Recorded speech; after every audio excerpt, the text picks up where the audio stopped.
On June 5, 2018, the Royal Ontario Museum in Toronto was the site of the Canadian film premiere of Hunger for Truth, the Rhea Clyman Story, presented by the Canada-Ukraine Foundation Holodomor National Awareness Tour. The groundbreaking documentary profiles the story of Rhea Clyman, the Canadian correspondent who became the first Western journalist to witness and write about Stalin's forced famine in Ukraine. Directed by award-winning filmmaker Andrew Tkach, the documentary gives a voice to Rhea Clyman's eyewitness accounts of the state-sponsored starvation and suffering which ravaged Ukraine in 1932 and 1933. The film premiere was attended by Canadian journalists, community leaders, sponsors, members of the diplomatic corps, and surviving relatives of Rhea Clyman. The screening was followed by an impactful panel discussion focusing on the role of journalism in an age of disinformation and fake news. Thank you very much for coming to the Canadian premiere of Hunger for Truth, the Rhea Clyman story. My name is Bob Onischuk, and I'm the chair of the Holodomor National Awareness Tour, which many of you know about. The Holodomor Tour is now in its fourth year, educating high school kids and the public right across Canada in terms of about Stalin's man-made famine in Ukraine in 1932 and tying them to today's events. Because, in fact, we've learned very little from history, and the same events that and catastrophes and genocides that occurred back in the 30s are repeating themselves in places like Syria, in Iraq with ISIS, in Africa and other places. As part of our awareness tour, on the bus, which you must have seen when you came into the ROM, that's an experiential educational unit. But on the bus, we have a whole series of short documentary videos done for the students and done for the public, basically to teach them a bit about the Holodomor, but more importantly, to instill in them the values, the Canadian values of civility, tolerance, diversity, and human rights. And it's been very well received so far. The reason I mention this, though, is because we were doing that, 2 years ago, we said to ourselves, but wait a minute, what did Canadians and Canada know about the Holodomor in the 30s?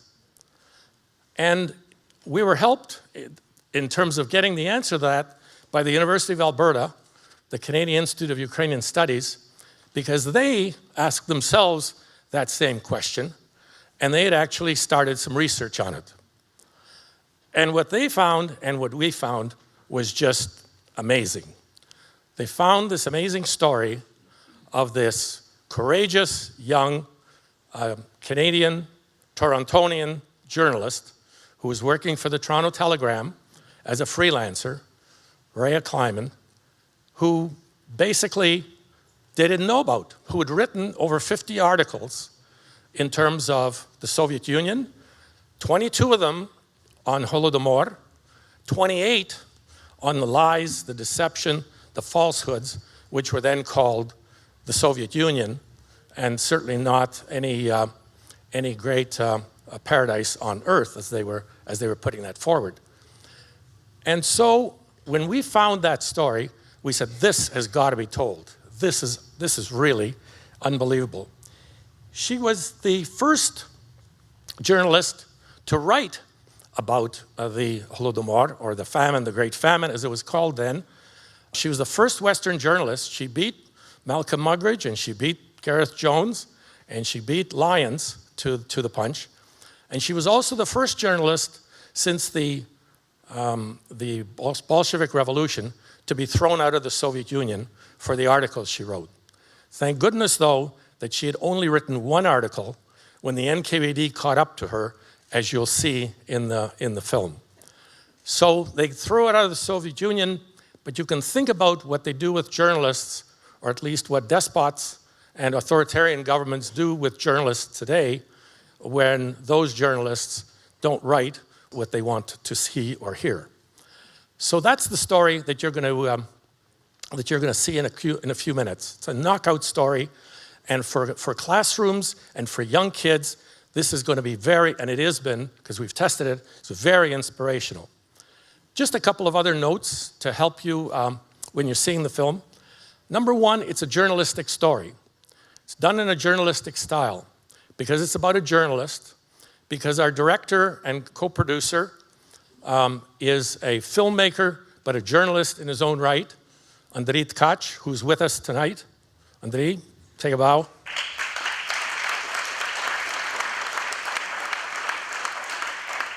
He was Christian Amanpour's, if you're reading the bios or the introduction in your program, he was Christian Amanpour's favorite go-to producer for 13 years for all of her long documentaries at CBS and CNN, and is now involved in a whole series for the Aga Khan in Africa. But so he's a journalist in his own right, but what we wanted to do was basically capture the young mind, the student mind, and present the documentary in a way that would inspire them. So therefore, you're going to see the film was done in very fast pace. It's edgy, but it's the journalistic style of reporting that many of you would associate with the news in the evening. So that's sort of the first note. The second note is that it's Rhea's words, and from her 22 articles that drive the story. And it's helped by Anne Applebaum, who collaborated with us and was here. She was doing her book, we were doing this movie, and we worked together. She unfortunately couldn't make it this week all the way from London. She's tied up, but she will be at the London premiere next week in London, England, for us. Thirdly, the footage that you will see in the movie, this is not stills or video footage or film footage, actually, that's just taken as generic. It's authentic, it's from the time, it's archival, and it fits the story. So you're going to see Moscow, Kiev, Kharkiv, Tbilisi, Georgia, the Donetsk region, the villages and the villagers in Ukraine from those specific years. Fourthly, the SBU, which is the Ukrainian Secret Security Service, opened up their archives, the archives that they inherited from the KGB and the NKVD. Actually, the KGB, when they left town or left Kiev in 1991, they left in a hurry, and they left all the archives. They're now open. They opened them for us about Holodomor, and you're gonna like what you see. It's the first time that you as the public will see documents and photographs and documentation on the Holodomor, which is just now being made available to researchers and to historians. Fifthly, you're going to see a little bit of Canadian high-end technology in this film. I call it the Harry Potter effect. It's how you make photographs and how you make old newspaper stories, and this comes off the newspapers' front pages of the Telegram and the Daily Express, how you make them alive and make them live and help tell the story. And we're really indebted to Alexei Terhoff, who is our art director and who is our wizard in terms of technology, in terms of that Harry Potter effect that you will see as well. Finally, this year is the 85th year of Holodomor, remembrance of Holodomor. And so we dedicate this film to the memory of the millions of innocent victims who died because of Stalin's craziness. But we also dedicate it to Rhea Clyman, a journalist, a young, courageous, bold journalist who would not do what Durante did, although she worked for him for a while, and basically needed to tell and wanted to tell the story, and the story you're going to see on this film. So with that, roll the film. Thank you.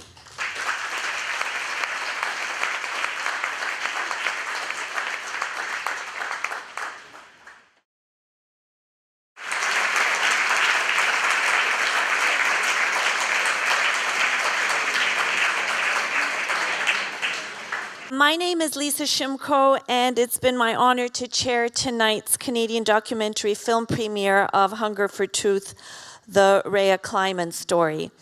Tonight, before we begin our panel discussion, I wanted to mention that we are honored to have with us members of the diplomatic corps representing a number of countries, and I just wanted to mention that the consul generals representing Ukraine, Poland, Macedonia, Argentina, Moldova, and Turkey are present here today.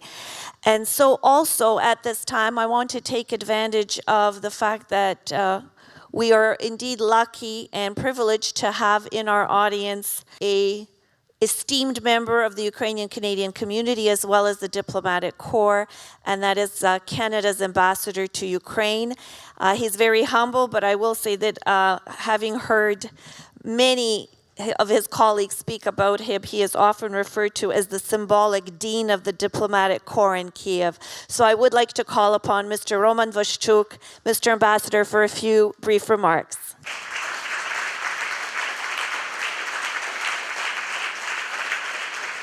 Chers collègues diplomatiques and esteemed fellow Torontonians, it's an interesting confluence of communities that have helped come to and build Canada, and they've done it through strong individuals. And I think what we've seen here is Rhea Clyman as a truly remarkable woman who is ahead of her time in many ways, as a reporter, as a disabled Canadian, as someone who was communicating across and communicating her message of dignity despite working in countries with totalitarian regimes.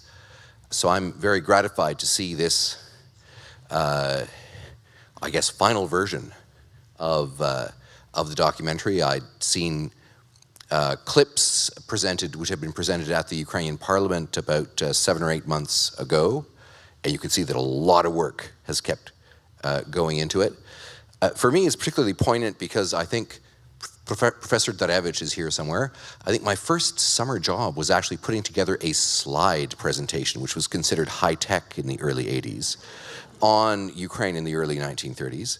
And so to see that it is all now being done so much better and so much more inclusively, but also so much more focused on what we can find here in Canada.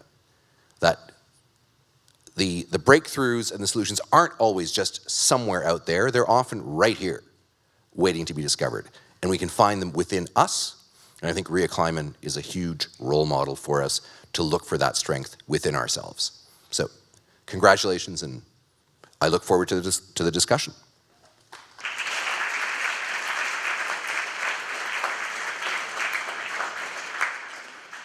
A few years ago, a Canadian statesman lamented that he feared society would soon fail to recognize the dangers of totalitarianism because we were only one generation away from losing our historical memory.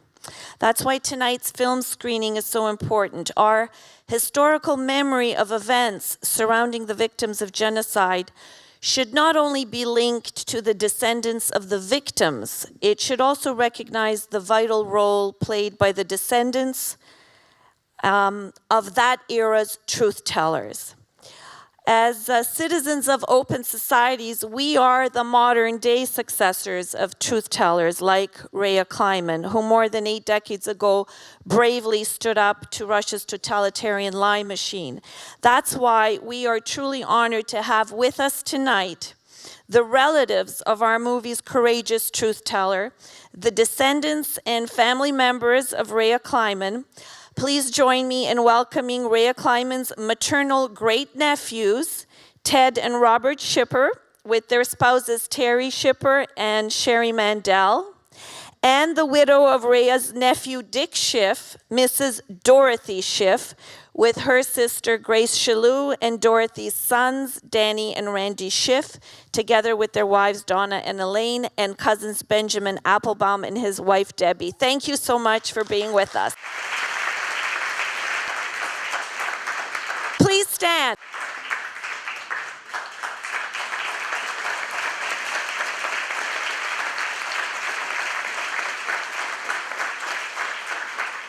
Tonight's post-screening panel discussion on the role of journalists in a post-truth era is taking place actually against the backdrop of your ancestor, a brave Canadian journalist who spoke an inconvenient truth to power and refused to offer a sanitized version of the facts. Moderating tonight's panel is a man who knows quite a bit about power, politics, human rights, and the frailty of freedom in an international world order under threat. Having had the opportunity to cross paths with Hugh Segal over the years in a variety of circumstances and occasions, my admiration and respect for him as a multifaceted strategic thinker continues to grow. As the 5th elected principal of Massey College and senior advisor at the law firm of Aird and Burles, Hugh Segal has spent his career in such public service roles as the Associate Cabinet Secretary of Federal Provincial Affairs in Ontario and the Chief of Staff to Prime Minister Brian Mulroney. In Ontario, he was involved in the negotiations to patriot the Canadian Constitution and create the Charter of Rights and Freedoms. As Senator, Mr. Segal chaired the Senate Committee on Foreign Affairs and International Trade and the Special Senate Committee on Anti-Terrorism between 2005 and 2014. He served as Canada's Special Envoy to the Commonwealth and a member of the Commonwealth Eminent Persons Group on Reform and Modernization, Human Rights, and the Rule of Law. As former president of the Institute for Research and Public Policy in Montreal, a senior fellow of the Canadian Institute of Global Affairs, and a distinguished fellow of the Monk School of Global Affairs, the Queen's School of Policy Studies, and the Smith School of Business at Queen's, Mr. Segal holds honorary doctorates from the Royal Military College of Canada and the University of Ottawa. Hugh is an honorary captain of the Royal Canadian Navy and chair of the NATO Association of Canada. He has authored 7 books on public policy, including his recent book, Two Freedoms, Canada's Global Agenda. For his contributions to the local community, Canadian society, and the world, just yesterday, Hugh Segal became the recipient of his 3rd honorary doctorate of law from Queen's University. Ladies and gentlemen, please welcome the moderator of tonight's panel discussion, Hugh Segal.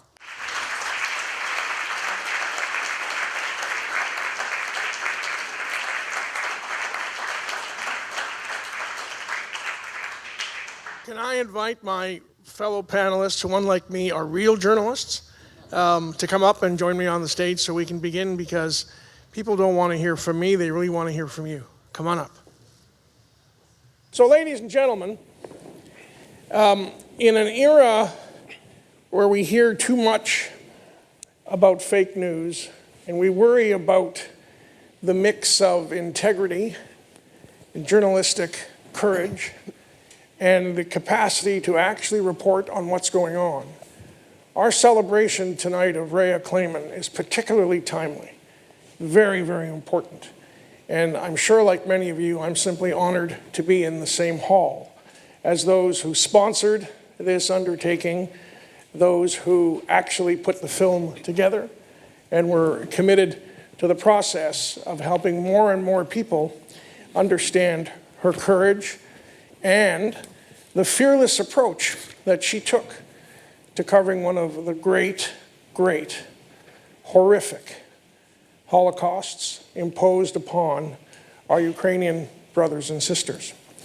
I want to call on Andrew Takash, who was mentioned earlier as the individual who put the film together, who brought a measure of creativity and journalistic experience and a capacity to ask tough questions, to assemble different sources of information to give us a unique and compelling picture, to say a few words first. Andrew? Thank you. First of all, I want to thank everybody for coming out on a Tuesday night for this film. It's great to see so many people here. And also, of course, to thank Bob, Marta, Elise, all the people in attendance who worked on the film. We have 3 people from the crew here. We have Jack, we have Alexei, and we have Roman. And of course, I owe my biggest debt to the Clyman family, everybody who attended. When I have to be honest, when I first was approached to produce a film about Rhea Clyman, I was quite hesitant. You know, all my 25 years of making documentaries, I had never done anything in the past tense where the main characters weren't alive.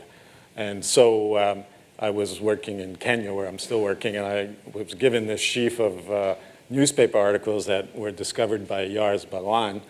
And I locked myself in a room and started reading. And immediately I was captivated by Rhea Clyman's voice.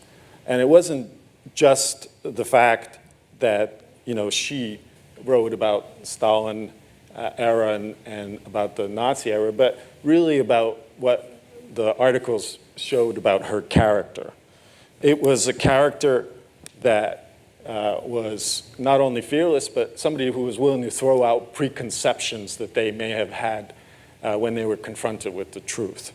Like many of her generation, we now know that she came to Russia very much wanting to espouse the positive qualities of the workers' revolution, but she jettisoned those preconceptions very quickly. And this is, you have to remember, somebody who had worked 9 months for Walter Duranty, who was later, he was a New York Times man in Moscow, and later accused of being Stalin's apologist. While so many in the Western press were being taken to Potemkin villages and being showed a very rosy version of the truth, Rhea headed north on her own without any assistance to investigate Arctic labor camps before anybody even knew about the Gulag. And it was there that she scored the first interview with the camp commander of the camp called Kem. And she writes that when she came back to her little hotel room, she was laughing out loud to herself in triumph. And she noticed the cleaning lady was just horrified. And she said, "What have I done?" I said, "You were laughing. I've been in this town 3 years and I've never heard anyone laugh before. We Russians have forgotten how. This is the town of living corpses. Write this because you're a journalist. Tell the world outside so others may know." And Clyman continued to do just that in her career. While Duranty was parroting propaganda, Clyman headed south to Ukraine to investigate rumors of the famine that was happening there.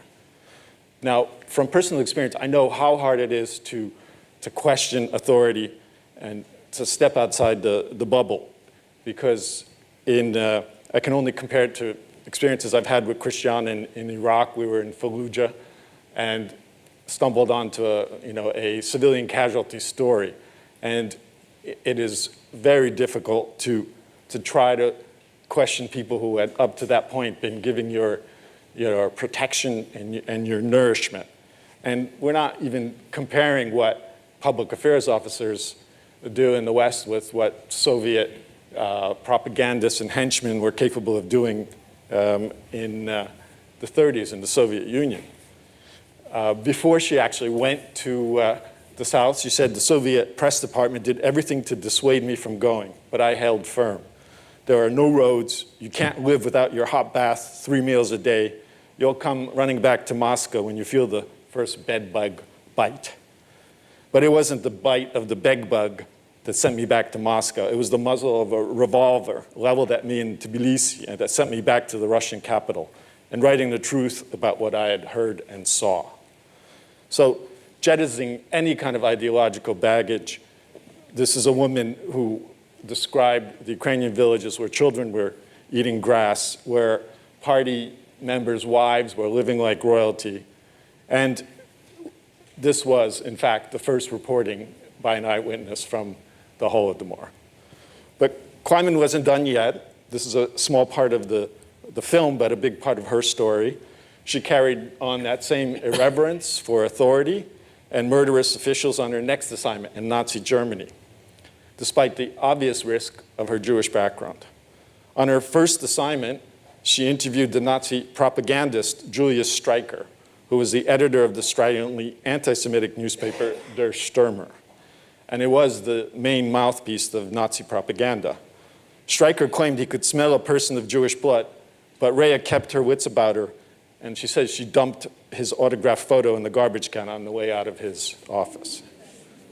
In 1938, just days after the Kristallnacht pogroms that you saw in the film, she survived a plane crash with refugees fleeing from Berlin to Amsterdam.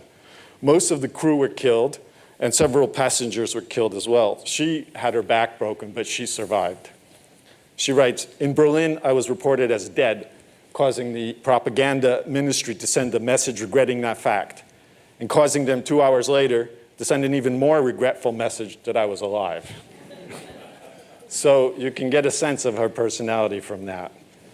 Clyman's inability to suffer fools gladly is a character trait that doesn't win many friends, especially for a woman in a business that was at that time dominated by men. But it's also the trait of a true journalist, and not a chronicler of propaganda or her personal opinions. As historian Tom Snyder says, journalists like her are the true heroes of our time, because despite the risks, they single-handedly strive to unravel the truth.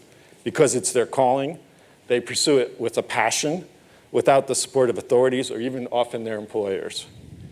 That is the quality that motivated young Kuciak from Slovakia, Daphne Galizia from Malta, Pavel Sheremet from Belarus, Georgi Gongadze from Ukraine, and Anna Politkovskaya from Russia. All of them felt an unstoppable hunger for truth, and all of them paid the ultimate price on our behalf. Clyman survived that test of fire many times only to be eclipsed by the amnesia of time. So I am honored to play a small part in helping sure that Clyman and the world she wrote about is not forgotten. Thank you. Thank you, Andrew.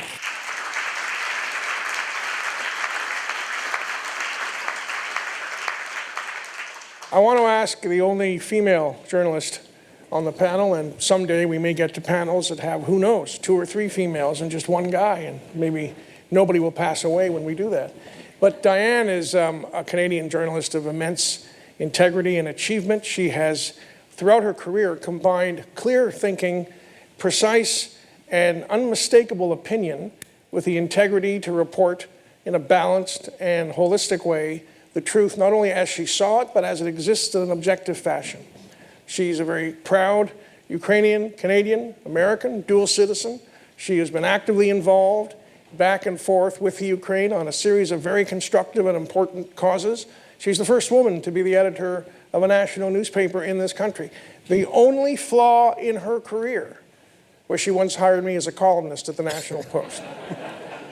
And I think Godfrey has almost forgiven her for that. As a female journalist who has gone up against some authoritarian and very negative forces in the world, what does that film say to you? What perspective you want to share with us? Well, she was way ahead of her time. Women were in the ghetto of reporting on fashion and cooking in the newspapers if they did in fact have a career in journalism and writing. But she struck out with her language capability and her guts to cover a major international story. Unfortunately, it is getting increasingly rare and she did it on her own dime. It's increasingly rare these days that the major media companies, who are mostly on life support because of tech, can pay for people to take trips like that to cover these events, and it's very unfortunate. In Ukraine's case, it's a real problem because the major American and British networks are, under huge constraints for foreign coverage. They're going broke too. So they only have a bureau in Moscow. There is not one major outlet with a bureau in Kiev, even though I submit and I believe that Kiev is ground zero in the Cold War 2.0. And we've got to win in Ukraine, which is why I'm very engaged there, in order to stop Putin and what he's all about. But the problem is the story about Ukraine doesn't get out. And the networks have sort of bait a pack with the devil. And if you have an office, if you're NBC, ABC, CBS, and you have an office in Moscow, you cannot write anything against the regime. That's the dirty little secret about the coverage in Eastern Europe and with Mr. Putin. So he has gotten away with a lot of things because the major media are not doing their job, even now, because they're co-opted by needing the permission to be there and have their bureau there.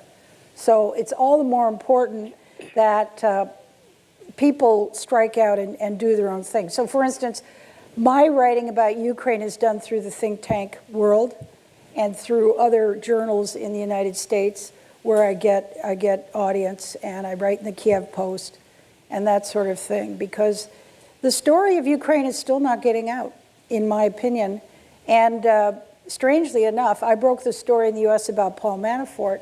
When Paul Manafort became the chairman of Trump's campaign, he was described as a former advisor to Ronald Reagan, when in actual fact, he lived and worked side by side with one of the most odious dictators in Eastern Europe, the former President Yanukovych. He was there side by side stealing money, and now it looks like laundering it and so on. It's a very bad character.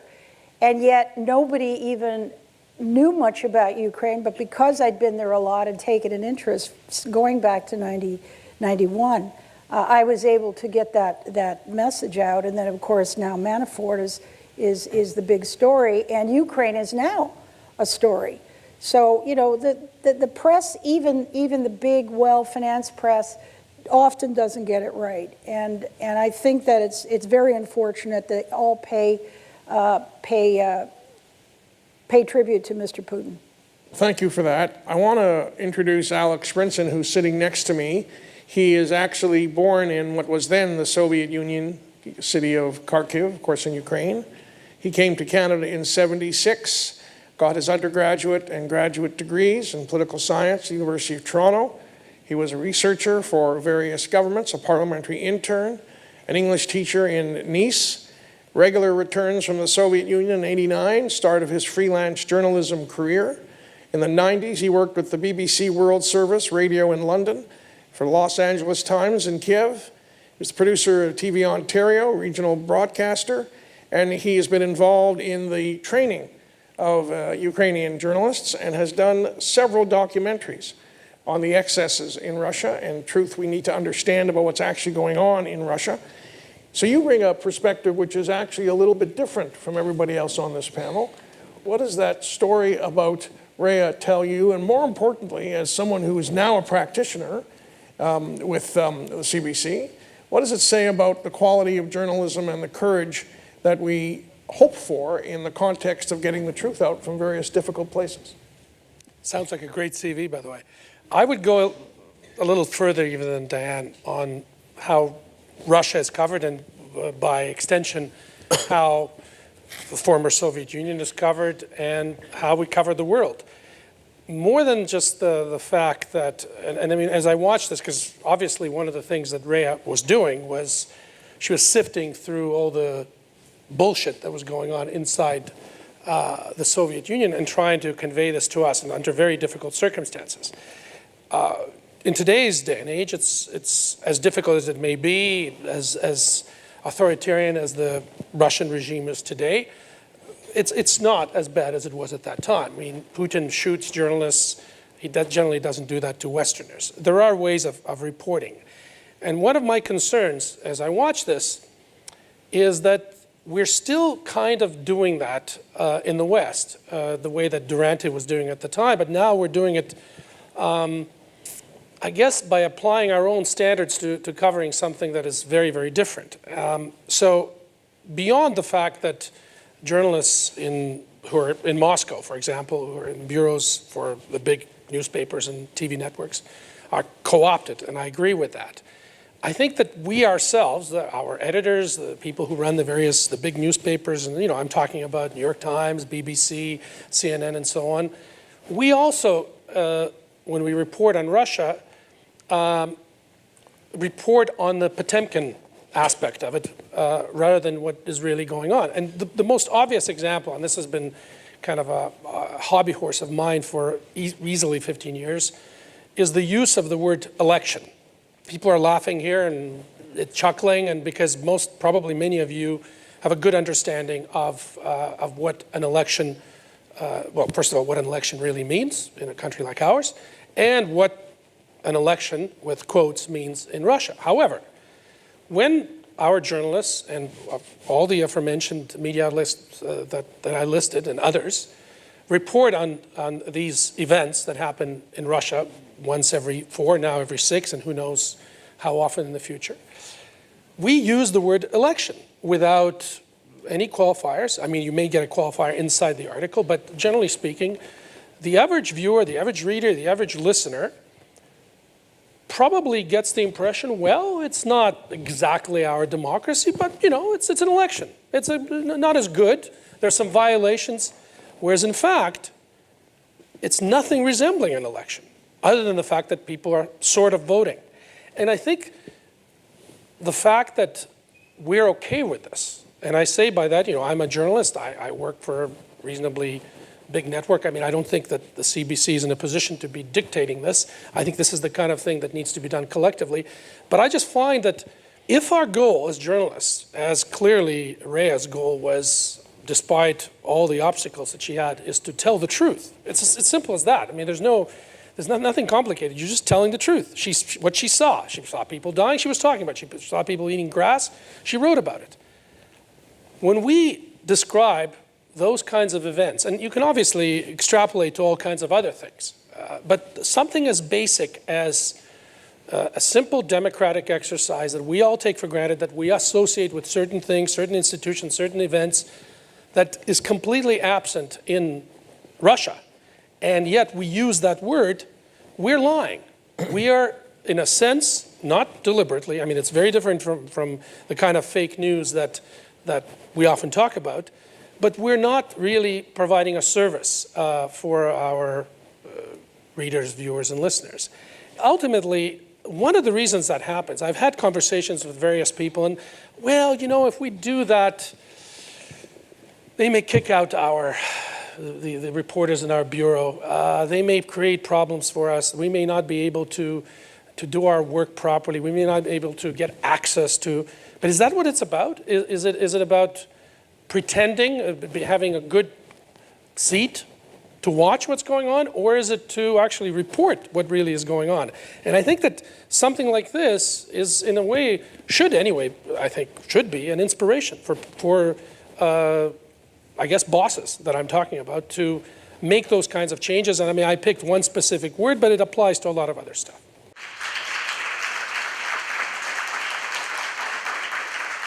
Jonathan, you've been editor of the National Post, the editor of Walrus. Your stuff appears in the New York Times, the Atlantic, Foreign Affairs, Foreign Policy, Maclean's. You have been around many aspects of modern journalism, broadcast and print. What is, in your view, the message from Rhea Clyman that we need to now think about in terms of what a new journalism has to be that gets at the truth rather than engages with the convenient truth that the regime du jour would like us to cover?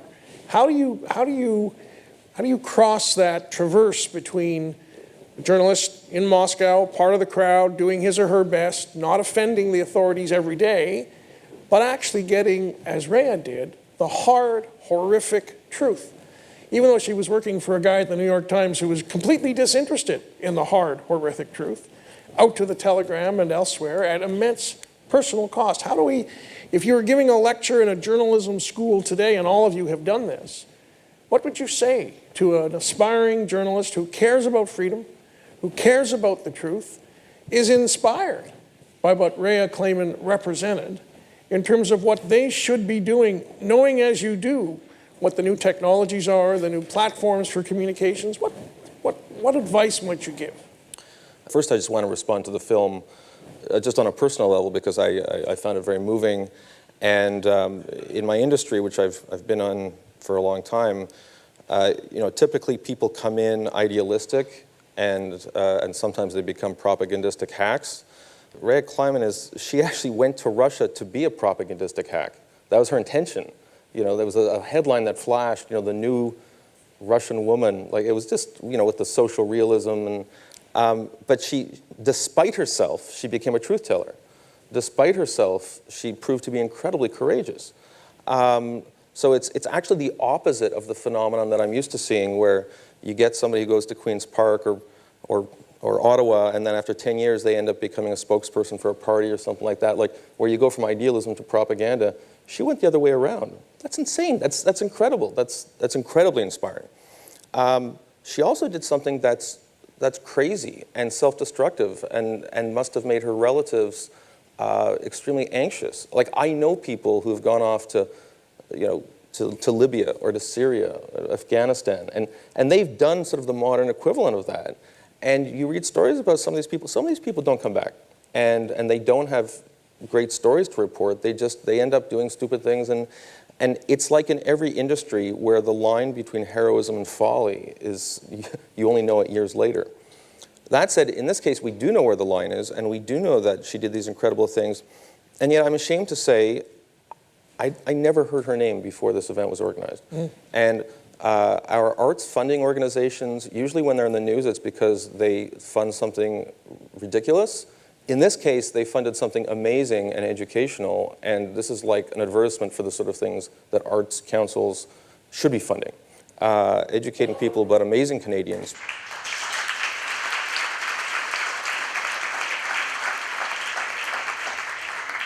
And also, like, a bridge-building Canadian.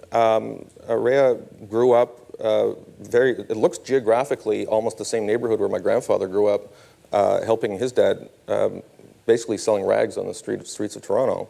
Stereotypical Jewish, almost like a new kind of shtetl uprising almost, scene. And then became this journalistic hero reporting in Ukraine.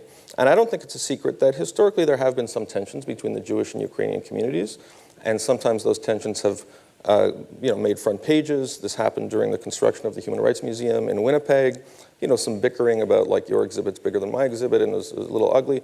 This is an example of, like, where we transcend that, and it's just inspiring to see somebody of Jewish heritage report on this. I actually found that subplot, which was played very deftly. Like, it wasn't a huge emphasis. I thought that was amazing. So just being a journalist, these days we say if somebody gets 17 angry people on Twitter attacking them, we say, oh, you're a real hero for putting up with that abuse. This is a film that shows us what real heroism looks like. That said, now I'm going to answer your question after my speech. So the threat to free speech and the threat to journalistic inquiry, yes, it comes from centralized authorities. And if you go to a place like North Korea, but reporting in North Korea now is very much like reporting under Stalin. Nothing has changed. There are some truly totalitarian regimes left. However, social media means that there's a new form of censorship, crowdsourced censorship, where people are being censored on a peer-to-peer basis. And sometimes they're being indirectly censored by people who are other journalists. So you can't say that. You're a seller to the regime, you're a traitor. Or on the other side of the spectrum, they say you're racist, they'll try and smear you as intolerant. And so now you have a much more complex sphere where people are being censored from above in the way that George Orwell might have predicted, but they're being censored laterally from their peers. They can also use social media to fight back. That line in the film, which is very powerful, it said, go back home, tell your story. Now people can tell their own stories through social media. You don't have that desperate thing where you have to tell people because there's a monopoly on who can tell people things. Anybody could tell people things through Twitter, through Facebook. The point is that when you say those things on social media, your neighbors know you're saying them, and there can be repercussions that don't necessarily come from the state. They can come from your peers, they can come from your associates, they can come from your neighbors, from your family. It's a much more complex environment than just a big brother figure deciding who gets to say what. Let me ask this question to the panel. I know that at least two of you did some serious coverage of the uprising in the Maidan for democracy and freedom. And I know that just from my own connections with the Canadian government and their linkages to what was going on the Maidan, that social media was very important way of communicating and keeping the movement going in a way that forced some bad people to leave the country and establish some measure of opportunity. What's your sense of looking at what Rhea went through and looking at those parts of the world? I think of Crimea, I think of the Donbass, I think of others, where there is clearly a regime that is seeking, in the terms of the Russians, to misrepresent the truth, to distort the truth. What do you think a network of social media communicators using Twitter and other platforms could do to break through that? So we ended up getting more information that is real than what is now being gestated through the large media organizations that have to cut other deals in order to survive and stay in business in those parts of the world. Andrew. So one interesting point I remember that Anne Applebaum had told me while we were doing this is that in the 1930s, there was a new technology, which was radio. And radio was used very much by the new totalitarians, like specifically Mussolini and Hitler, as a tool to break through traditional media. That's how they were able to inflame and gather people to support them. And very much, unfortunately, the social media now has that same function. That's what she was saying, is that, yes, there are those positive cases, and we all know from Maidan and every single social movement from Egypt and so on would not have happened without that kind of communication tool. But now we're into maybe an even more dangerous situation where there is a new technology that just like radio in the 30s, now we have the internet, which is also an avenue for new totalitarian thinking that can be used to deceive, because traditional media hasn't quite caught up with it. Hasn't quite caught up with what is needed in terms of fact-checking, in terms of challenging the manipulation of truth. So I think we have to be aware that it has that same potential, and we're in that kind of revolutionary period right now, I think. Does that mean that the lie has gone around the world 1,000,000 times before a digital tweeter in support of the truth can even pick up their machine and begin to transmit? Right. Well, Yeah, I was going to say, I think we have to be careful not Yep. just, the media is the message. There were two, Ukraine is very unique. It's the only former Soviet republic, apart from the Baltics, that goes back to the Stalin era, that has a decent-sized civil society, has a large diaspora, a huge diaspora. And so they get information and so on from a lot of different people. There were two major revolutions, grassroots revolutions in this country, very unusual in history anywhere. 2004, the Orange, 2014, 10 years later. And there was not social media involved in 2004. The social media really just serves a movement that's already bubbling, and it's a digitally enhanced water cooler, word of mouth. And so you had as many people on the streets in cold weather in 2004 as you did in 2014. Now the work 2004 didn't work because the two leaders that ran it went bad on us, and so it had to happen again. But what I'm saying is that it's not just only the media. In cases, you've got to be very careful looking at the underlying social causes. And this is a country with a large civil society, a supportive diaspora that is trying desperately to get out from under the Russian boot. And that includes the oligarchs and the political class that have made it a captive state that do business with the Russians and behave like Russians. It is not as bad a society as the Russian society. But this is so I don't want to give the media the credit for the 2014. Fair enough. It facilitated it. Alex? I would say that it's a double-edged sword. First of all, depending on, are you looking at Russia or are you looking at Ukraine? For example, in Russia, and of course it affects Ukraine because half of Ukraine, or whatever number you want to, there are all kinds of debates about it, but Ukraine is still a Russian-speaking country in many ways. In Russia, the state actor is using it. What you brought up, as much as the average person wants to use social media, the state propaganda the use of that is much more sophisticated. I don't know if that's the right word, but certainly it's everywhere. I'll give you one very simple example. I mean, during the entire period of Russia taking over Crimea and then starting the war in Donbass, they were trying to convey to Russians in Russia itself and Russian speakers in eastern Ukraine, where they thought they would have some sympathy, examples of horrible crimes committed by Ukraine, by Ukrainian government. And one image, I'm going to bring this up because people here will relate to it. There was one image that they were using of some kind of destruction of supposedly of a town in Ukraine. It didn't really explain what it was. It just, this is the example of the horror, the vandalism of the Ukrainian government. And it actually was the fire that happened in Quebec after the train derailment. I mean, literally, this is what it was. And somebody noticed it. So it's one of those things where the existence of social media around the world allows us to put a check on it. But the problem, there's a second problem, which I think is more significant.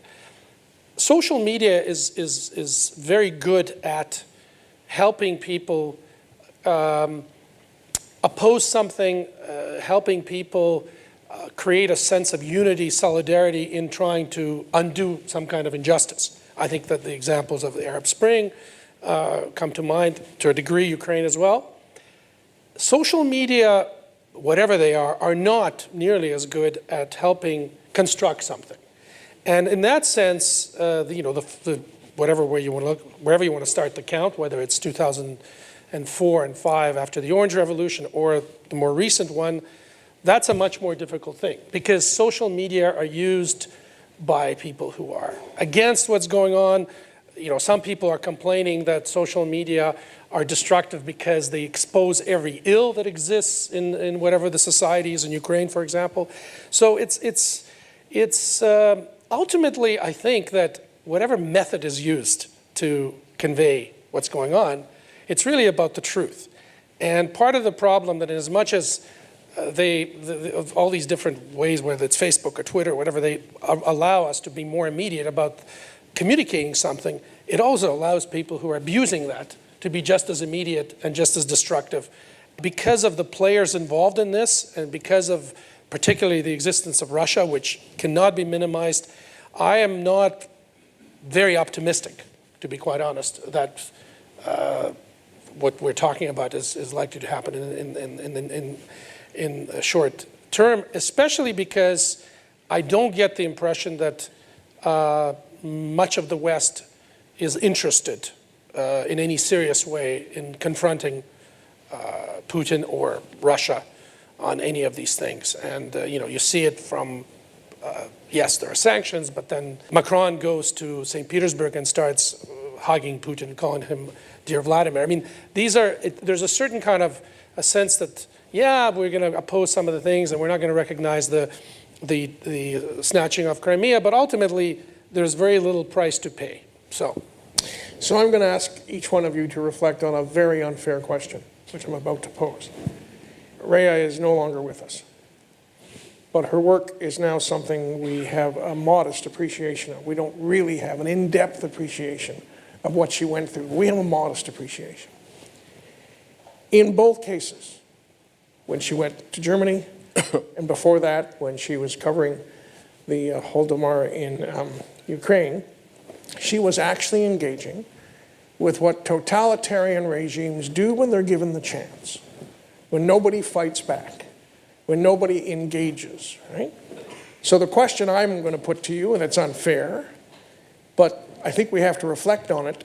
If she were sitting here today, glancing at this world that we share, and having been through the experience that she so courageously covered, both in Russia, Ukraine, and later in Nazi Germany, what advice do you think she'd give us about standing up to totalitarians? Would she be for more meetings of the Security Council?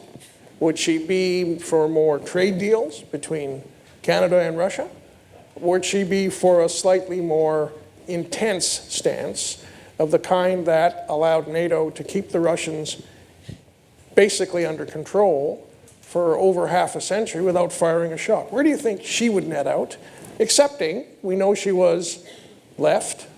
She was interested in sort of the communist revolution to the extent it could be idealized, but saw a reality which was very different from what she probably expected to see when she went. What do you think her advice to us would be? Look, I'm very much like her in as much as I'm a good old-fashioned reporter and I don't care what people say. But what I do, I call it the way it is.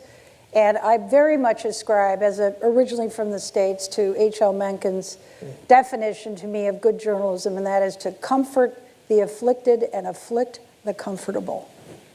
And that's my mission. In Ukraine, in Canada, in the U.S., wherever. And I've taken that throughout all of my journalism. She would say, get out there and be a reporter and do that. Be an activist, and get out there. However, she would probably realize, and I think she did because she only did this trip once, right, and then another one to Germany, right, is that it is perilous out there. And there are more regimes out there. There's more ways to follow journalists. You have to be very careful. You have to have moxie. You have to have street smarts. You have to have allies and protection and so on. In the last year, 42 journalists, this is curated information, 42 bona fide, not people spies calling themselves journalists or pundits calling themselves journalists, 42 have been killed in the last year in the world, and there's 262 that are imprisoned indefinitely by some of these regimes. And Eastern and Central Europe are, Ukraine, most of the casualties in the Ukraine are Russians killing Russians, Russian journalists that are set up shop there and causing them trouble. But it is very hazardous, and you really don't venture out. And so I think she would say, go forth carefully, do it from a distance, or if you have some good support system around you. And that's what I do when I travel. Jonathan. And I think one thing she would think about is, she would say to us, you fools. Each of you, including everyone in the audience, has in their pocket a device that has more journalistic reporting power in it than the entire press corps of Moscow at the time. When we transmitted I'm channeling her thoughts. When we, the reporters there, whatever you thought of them, Durante, to transmit photos, to transmit articles, I mean, sometimes you actually had to smuggle stuff out of the country. It could take weeks or months. These pathetic peasants who, they might have one photo of their entire family. To get that photo to London or to Toronto or New York was like people would have to sacrifice their lives. Now, the same thing that I used to hassle my wife about getting groceries, I can use to actually send photos halfway around the world as a journalist. She would be absolutely shocked by that and amazed by it, and she'd just assume that incredible truths were getting out all over the world. And then she would find out, regrettably, that instead most of us just use these phones for crap, or to the extent that we report or search for news, it's usually as an exercise in bias confirmation. That if we hate a political figure, we spend the entire day on Facebook or Twitter looking for evidence that our bias is correct. We have no intellectual curiosity in finding out information. Forget Russia, forget Ukraine. Think about stuff, close to home. Think about information that actually challenges our beliefs. You mentioned National Post and Walrus. One of the reasons I've moved on journalistically is I don't have the courage to go to dangerous places and do reporting, but I also don't like bias confirmation as a form of information research.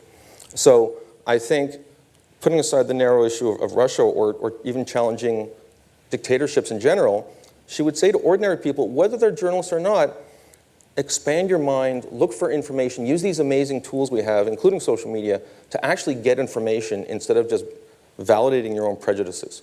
I think that she would be disgusted at how we have wasted the technology that we have at our hands today. And then I'm going to ask Andrew to have the last word. Alex? I think the first thing she would say is, you fools, fund the CBC properly. That's the first thing. But to be serious on that score, I think what she would say is, you fools don't understand how important journalism is. You think that anybody filing anything and sending stuff and commenting is journalism? No, it's not journalism. Journalism is what I did. I went there, I saw it. I had no resources. I had one leg. I had no infrastructure helping me. But I actually was doing real journalism. I talked to people, I interviewed, I went where it happens. One of the things today, and she would know it since she would be here, is that we're not doing that. We are incredibly diluted in terms of how we cover. I mean, you could argue that it's because of technology and, we have too many, let's say, newspapers in the city, but actually print is not succeeding anymore. I mean, there are all kinds of excuses we can come up, but we're an incredibly rich technological society. We should be able to afford to do good journalism. And I would argue, and I don't think I'm that old, that I think that our journalism and the thoroughness with which we do it, I can see it, what I can do now relative to what I could do 10 years ago, is depleted. The other thing that she would probably say, and that's from what Jonathan noticed, the point that she went over through this metamorphosis, open your minds. Forget, whatever it is that you believe, when you're covering something or you once believed, put that aside. See what you're seeing and be brave enough to actually, you don't have to tell anybody that you're changing your mind. I mean, if that's your pride, that's a problem. Just change it internally and report, and that's the point that I made a little earlier, the truth. Report what you're seeing. It's as simple as that, it really is. Andrew. Well, I have the advantage that I know what she said because I'd written, I'd read many more articles than, these are little fragments that you saw.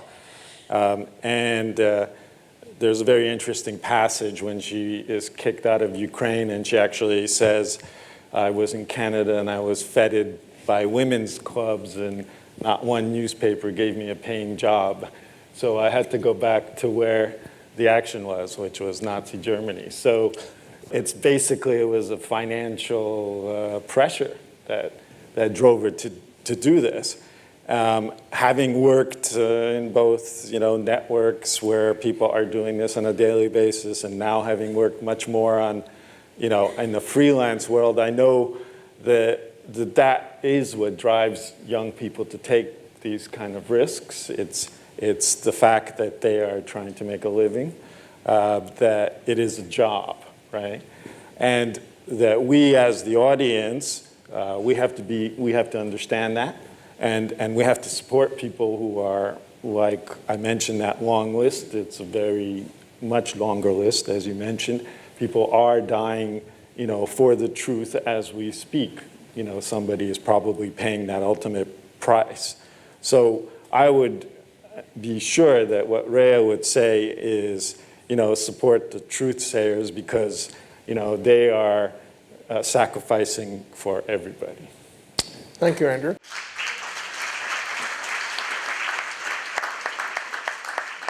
Well, colleagues, I think we've had a very significant reflection from real working journalists and film journalists who have their own experience in the field on the messages that we can gather from Rhea Clyman's courage, her contribution, the film that we have seen. And I've always thought that when we think about those who've made sacrifices in the past, that the question we need to all ask ourselves, not just journalists, but all of us in our day-to-day lives, what are the sacrifices we have to think about so others don't go through what people in the Holodomor and others did go through, and we don't want to see anybody else ever go through again. Please join me in thanking our panel tonight.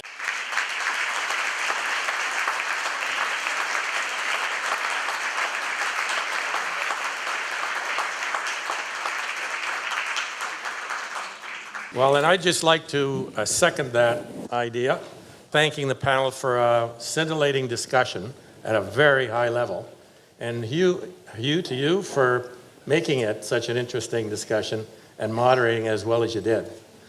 I think it was Plato in the Republic who said that for democracy to succeed, you need an informed public. For an informed public to exist, you need the fourth estate. That is why the press has been called the fourth estate. They're supposed to be the guardians of the truth.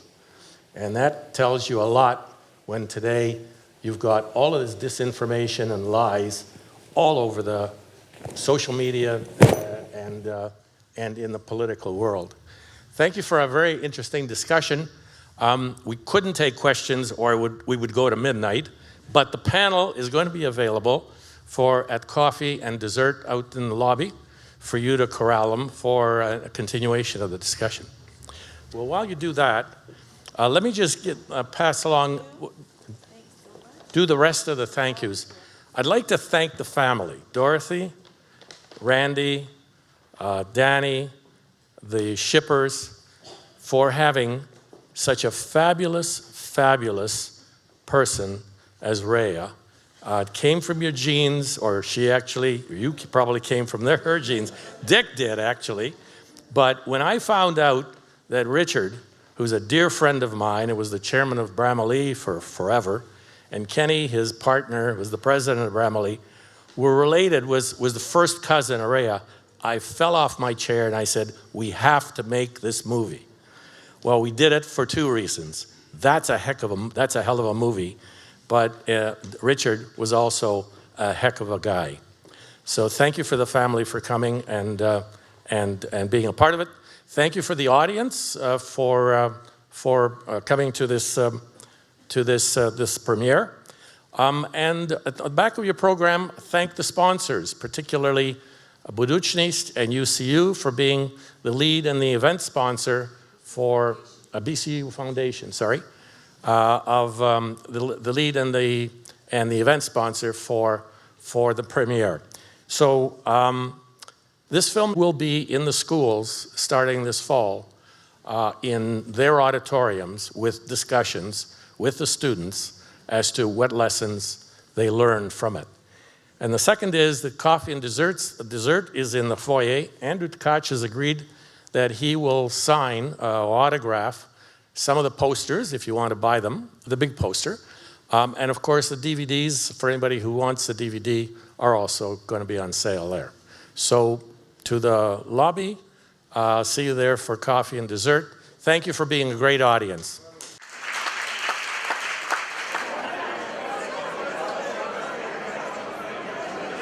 Ми були основоположниками цього проєкту, бо ми вже 3 роки маємо автобус Holodomor National Awareness Tour. І цей фільм, що ми сьогодні вечором бачили, то є один із наших вкладів до історії про Голодомор. Фантастичний фільм. Я знав трошки про Рheю Clyman, але як це було висвітлене, це було дуже професійно зроблене. Я дуже захоплений фактично, як вона героїчно це все зробила. І це має дійсно значення в сьогоднішньому світі, де дійсно потрібно журналістів, і журналісти мусять мати відвагу, щоб дійсно репортувати правду, а не брехню.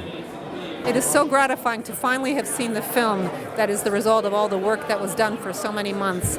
Yars Balan, if he had not worked in the archives and come upon this amazing material about this journalist who's now been forgotten, we wouldn't today know about Rhea Clyman, her trip that had this historic significance, the first journalist to have gone to Ukraine and witnessed and then reported about the Holodomor. We think we can Google everything now, but if you Googled this a year ago, a couple years ago, you would not have found Rhea Clyman in a Google search. There are materials and archives that you have to do the hard work of going to a library, sitting, looking at microfilm, and Yars and Serhii Sipko did that hard work, and because of that, today we know about Rhea Clyman, and we have a film as interesting as the one we've seen. I'm excited that this is a story that speaks to Ukrainians, it speaks to Canada as a multicultural country. My name is Ted Schipper, and Rhea was our great aunt. Her oldest brother was our maternal grandfather, David, and that's how we're related. It was important to come here because we were quite young when Rhea was here. I was probably under 10 years old. I remember meeting her, but didn't know very much about her adult life. Then I heard about her story initially from Yars Balin, who was in the movie. And this evening really enlightened me as to a very important member of our family, but more important, a member of the community and the world at large for bringing stories to light. Tonight really made a much more of an impression on me because it really brought home a history of our family and our great aunt that I had not really understood in any great detail. So I'm very grateful for all of those who worked so hard on this project and put it together in such a tremendous way. It's a fascinating story. I hope the story continues and that those who see it, especially the students who they're talking about, will be introduced to this historical situation, will really learn from this and learn about journalism, to seek the truth and not to be afraid to do that as our great aunt was. I think it's a wonderful lesson for all of us.